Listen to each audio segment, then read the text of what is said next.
Hi, my name's Angie Miller and I teach math at Anthony Middle School. So I've been asked to share with you how I set up. It's taken me one whole quarter to kind of get what I'm used to and like. So I'll take you through. I have an old monitor that I set up on my desk. I have an iPad on a stand that's not hooked to anything. I've got my MacBook and I've got an iPad with an iPad stand, and then I've got my Apple TV up and running. So I'll kind of show you the hook, how I set this up.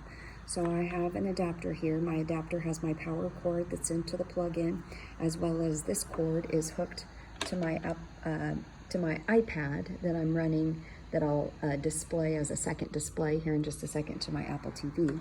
And then I have a cord here that hooks into my iPad, that hooks into the back of my TV monitor. I've started a Zoom meeting to kind of show you what I do each morning. I signed into Zoom, and then I also signed my iPad in as another Zoom member. So I'm admitting myself into Zoom.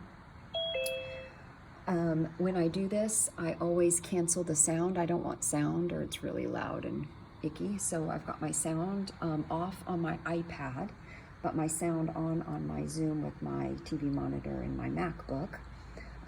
My biggest tip, or something that always caused me problems at the beginning, is you don't want to be in full screen in anything. So I go exit full screen. It takes it down just a little. I can run back and forth with my mouse, and so I'm actually going to throw this. I can move this over, and then it goes on, comes out here, and then I just put that behind because I want to see my participants. So I've entered myself. Whenever my remote class, this is how I watch my remote learners, whether it be my remote class or other students will come in for notes each day. I'll send a message out, and so I can see all of my remote 22 students here. This iPad then allows me to see what they're seeing, so I can see my head's cut off. So I want them to be able to see me or my lesson. So the next thing I'm going to do is, I'm sure all of you know this, you share your screen. And so when I have more than one set up together, this is my monitor 1 and my laptop is 2. And so I want to share what's on my number 2, so desktop number 2. I choose that and I just push share.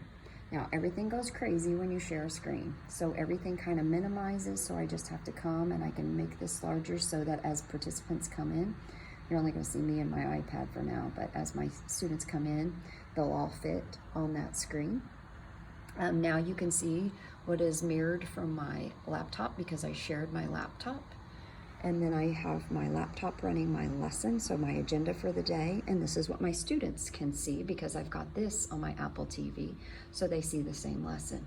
So if you're a remote learner, you're seeing exactly the same thing, or if you're a student coming in on an A or B hybrid day, you can see that coming in as well. The other thing that Duke taught me, being a math teacher, is sometimes I want to use my iPad to write on it.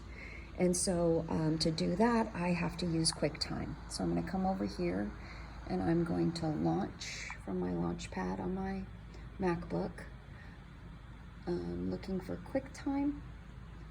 And so I've got Quicktime here. And Quicktime, oh, this took me forever, so watch this carefully. Quicktime goes up here. I don't want any of those, sorry. So Quicktime goes up here. And I had to watch a lot of YouTube videos on this one. And then I want to just do a new movie recording. And when I do that new movie recording, you can see that it comes over here and I'm recording myself, and I do not want to record myself. So I'm going to click right down here, this little arrow. Oops, sorry, I get excited. And I'm going to mirror my Miller Staff iPad, and that would be this one right here. So now, this is on my iPad, this is now on my computer screen, my MacBook. It's what my students are seeing, and it's also what my students in the class are seeing, right? Then I can use my markup tools on here. I can make sure my pen is turned on. I can choose a color, and then I can actually, whoops, always mess this up. And then I can actually write right on here as we're doing the lesson. It shows up here, and it shows up for the students that are remote. This is what they're seeing, so I can kind of teach. The cool thing is, because I'm running that program, if I ever want to stop that, I can just click on my lesson if I have a movie or if I have a PowerPoint or something I want to run off my MacBook, I can run that simultaneously as well. The only other thing, and this is more for math teachers, sometimes it's like I have a graphing calculator and I can't hook that up, and so I can use my little